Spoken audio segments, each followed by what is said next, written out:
magkaiba ang elements ng first jeopardy sa second jeopardy. First jeopardy. Yung naka-enumerate dyan na elements is the requisites of the first jeopardy.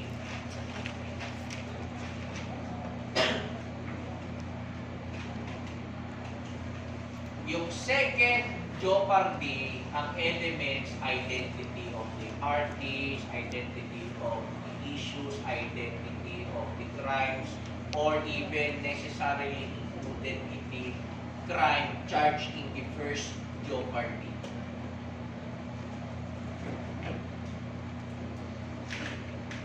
Nakukuha. So, titignan ninyo ano pang jeopardy ang tinitignan natin na elements. First jeopardy ba yan? Second jeopardy. Ngayon, yung elements na to, ang sabi ng jurisprudence ng Supreme Court, before the first jeopardy will attach, ito ang elements. Nakukuha. Memorize nyo yan. Kaya kami, pinapa-arrange muna namin. Pagka pinapadismiss namin yung kaso kasi nagka-arrangeduhan na para hindi na mabuhay, hindi na pwedeng buhayin kasi nga, double jeopardy. Pinapa-arrange muna namin. Kasi one of the elements of the first jeopardy is there is a valid arraignment. Valid arraignment. Oh! First jeopardy, take note. Yung isang element, yung convicted or accused as such. Pag dismissal, take note. If the case was dismissed, yung dismissal, doon papasok yung express conformity ni accused. Ibig sabihin, that is the phrase without his express consent or conformity refers only to the dismissal. Pero yung express conformity or consent ng accused dyan will not apply in case he is acquitted or convicted in the first jeopardy. Nakukuha. So yung without his express consent dyan, it only refers to the dismissal of the case. The dismissal lang.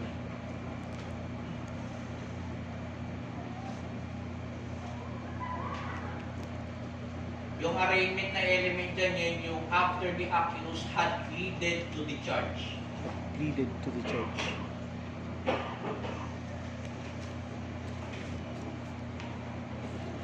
Now, hanggang rule 121 tayo, di ba? Oh.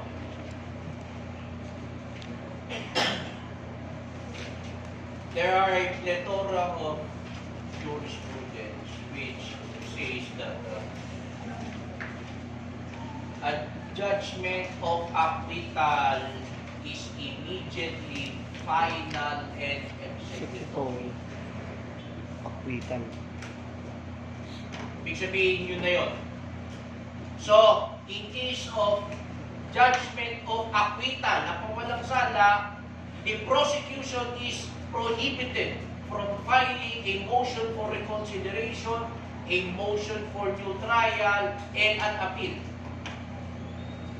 Because doing so or doing otherwise will place the accused in double jeopardy. Okay. So, kapag na-acquit si accused, hindi na pwede mag-file ng MR or appeal or MNT si piskal. Kasi kapag ginawa ni piskal yun, hindi pwede. Double jeopardy.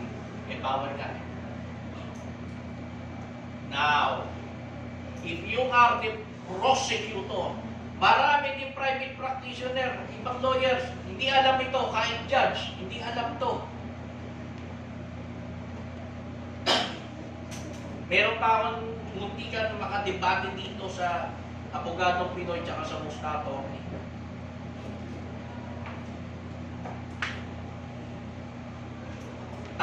naman siya, pero yun yung general rule. Hindi niya alam yung pectus. Ayun.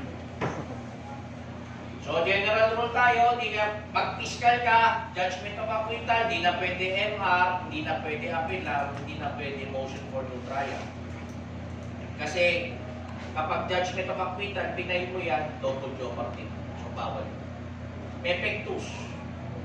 Pwede ka mag-file ng MR, but for purposes of filing a petition for certiorari under Rule 65 of the Rules of Court. So the only remedy against a judgment of acquittal is a petition for certiorari under Rule 65 of the Rules of Court. That is the only remedy against a petition, a judgment of acquittal. Eh bakit maging MR ka pa? Eh, bawal na nga eh. For purposes of satisfying the requirement of a petition for certiorari. Because a petition for certiorari is a remedy of last recourse. And as such, a motion for reconsideration is required before you file a petition for certiorari. Take note, 65, hindi 45 ha, kasi ang 45 is a petition for review on certiorari. In short, appeal by certiorari. I'm talking about a petition for certiorari under Rule 65, not a petition for review on certiorari under Rule 45. So take note last, the distinction between a Rule 45 petition and a Rule 65 petition. Maliwanag? Dalawa nga yun, 45 sa 65. Now, going back, the only remedy against a judgment of acquittal by the prosecution and eventually by the Office of the Solicitor General is to file a Rule 65 petition. Bakit? What is the basis? You look at your rules. One of the elements before the first jeopardy will attach is that the court must have competent jurisdiction. Nakalagay dyan, no? Court of competent jurisdiction. Nakalagay, di ba? Competent Di jurisdiction. ba nakalagay? Eh, ano ba ang grounds ng Rule 65, Section 1?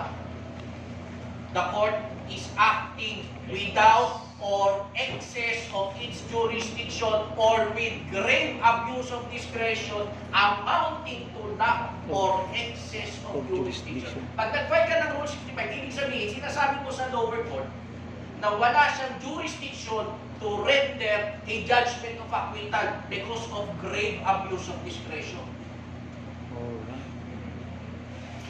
And since the court is acting without jurisdiction, then double jeopardy will not attach. There is no danger of jeopardy, first jeopardy, because a court, any proceedings undertaken by a court without jurisdiction are null and void.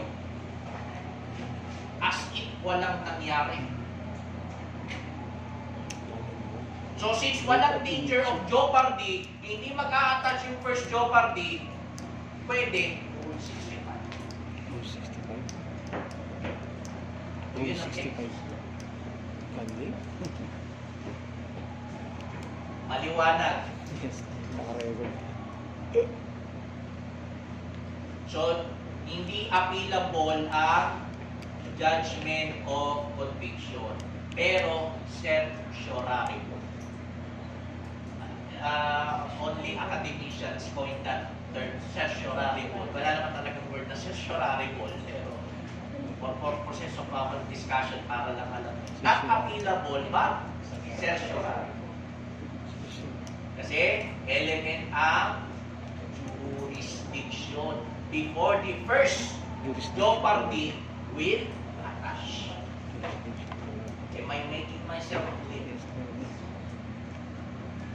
Jurisdiction talaga. May natutunan? Yes, sir. Dami ito. Pagod na ako. Kaya tayo. Parang nagugulo. Gulo ka na ba?